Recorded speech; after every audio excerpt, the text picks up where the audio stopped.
After tomorrow night, the Edmonton Oilers will be on their All Star break. These three Oilers will represent Edmonton in Florida next week. All that and more coming up on Lubed.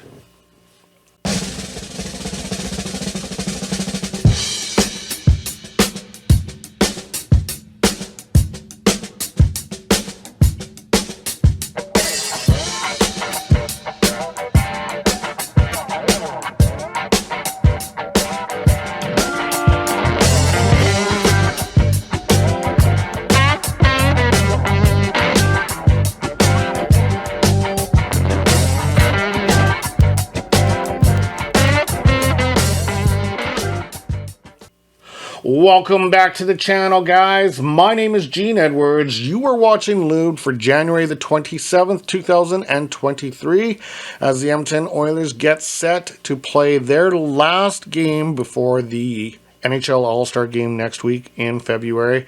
That means they will have a week and a bit off. That means I won't be doing too many videos unless there is something of significance that occurs. Trade, injury, something, some kind of breaking news. So there is three guys, as you know, going to represent the Edmonton Oilers next weekend in Florida. That is Stuart Skinner, Connor McDavid, and Leon Draisaitl. Skinner, I believe, is the first goaltender to attend the All Star game. Now, I stand correct. If I stand corrected, please message me. But I believe Grant Fuhr was the last goaltender of the Edmonton Oilers to attend an All Star game out of that position. So that's pretty crazy. So tomorrow night, the Edmonton Oilers play another sub playoff line team, and a team that actually handed Calgary quite an interesting loss last night. I believe the count was 5-1 for the Blackhawks, which has now given us a little bit of a gap, and Calgary is now bounced out of the playoffs as Colorado has overtaken the second wild card position. We're in the first wild card position. I'll go through the standings towards the end of the episode, but yeah, I'm a little worried when they play these sub 500 teams because they've been known to give the Oilers a headache. Anaheim on December 15th. We just saw the other night the Blue Jackets defeat us. There's just something about these teams that really wake up to the challenge of, hey, we want to beat McDavid and Draisaitl. And I think that's what it is. I think they just really give an extra little bit of effort just to prove a point, right? So we'll see what happens. Okay, a little bit of a quick note on my channel and my live feed and these audio issues that I'm having. I do believe I got this fixed, okay? This microphone will probably be the microphone I will be using in the live feeds. Those of you that understand computers a little bit probably understand how dongles work and how finicky they can be. Well, this was an issue with my dongle that wouldn't allow this microphone here to work. So I went to one of the first microphones I used when I started the podcast, which is a very good microphone as well. But my settings on the computer had peaks and valleys, and that's why you would hear the suppression come out, and then all of a sudden I wouldn't be talking, then I'd be peaking. And long story short, I've had a lot of audio issues, and I worked on it yesterday, and I think I might have nipped it in the bud. That being said, I'm still crossing my fingers on it that this microphone will be the microphone of choice. Anyway, enough of that. Let's get into what we are going to deal with tomorrow night as the Edmonton Oilers entertain the Chicago Blackhawks here in Edmonton. A quick note, Kyler Yamamoto has been skating with the team. However, because he is on the long-term injury reserve, he is not eligible to come back until February 12th. I did make note of it on the live cast of Mark Spector's, his assumption of why he is injured and what is going on. And this injury happened earlier in the season. We don't know exactly when, but it happened earlier, where it's either a head injury or something related to the neck. and it's been just a nag. So when he did come back, he came back, but he just wasn't feeling good, and then they sidelined him again. So that's a little bit of an update on him. Okay, as far as tomorrow's matchup goes and the trends that are involved, the Edmonton Oilers are 5-0 in their last 5 against Western Conference teams. That's one of their hot trends. They are also 6-1 in their last 7 overall. Another hot trend. Chicago doesn't have any hot or cold trends at the current moment.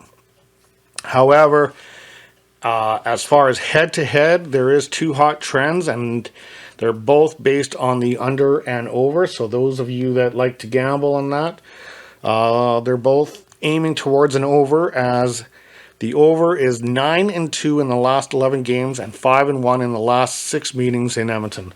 So those of you guys that are willing to put a little bit of a wager in, you can maybe look at that for some answers. I'm not giving you advice either way. I'm just telling you what the stats are involved.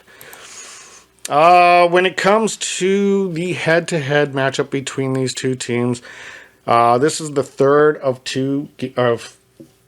second of 3 games this season, as the Oilers defeated the Blackhawks 6-5 in a wild back and forth game on the 27th of October, and then in November on the 30th, it was a 5-4 game.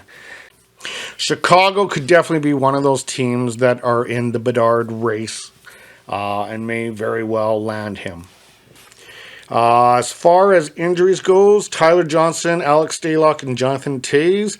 Toews is listed day to day. The other 2 are probably out for a little bit longer.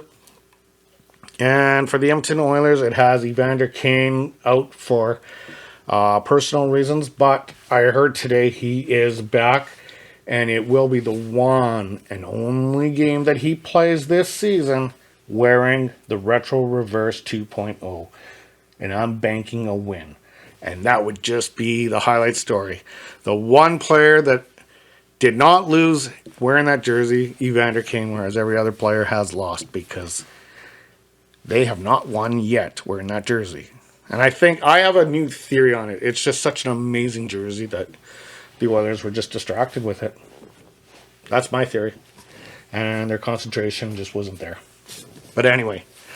Okay. Money Puck has the Edmonton Oilers at a 77.6% favorite to win this game tomorrow night.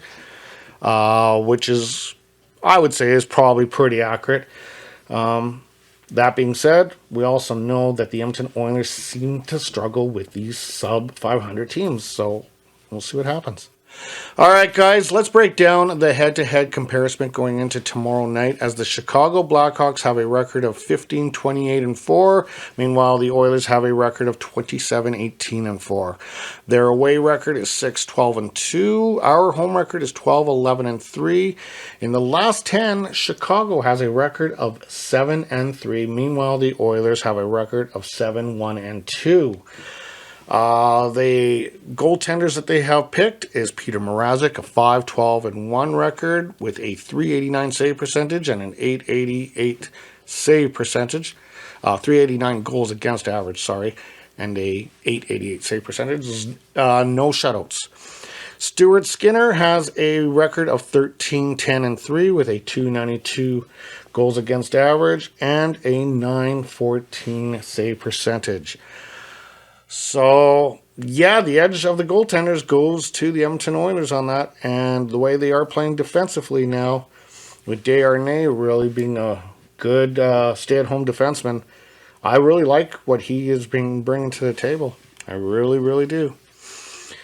So now that brings us to the standings, where the Edmonton Oilers currently hold the first wild card position. As I mentioned, 27-18-4 is their current record with 58 points, followed by Colorado in the second wildcard position with 47 games played, 26-18-3 for 55 points, and on the outside looking in, the Calgary Flames with a record of 49 games played, 23-17-9 for 55 points.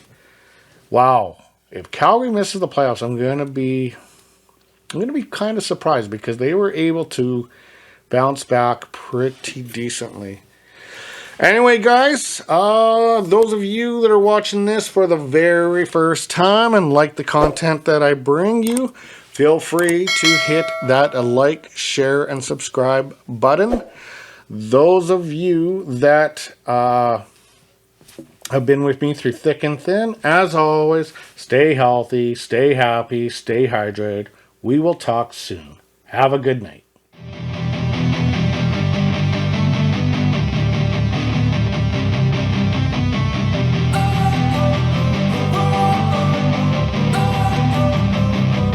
Don't wanna sleep in, cause I got something to prove. I gotta take what I hate and finally make a move. I think of you and all the shit you don't do. Well, I'ma make hella sure that I don't become you. I have no regrets, yeah, I'll tie up my chest. I'll never forget what it's like to be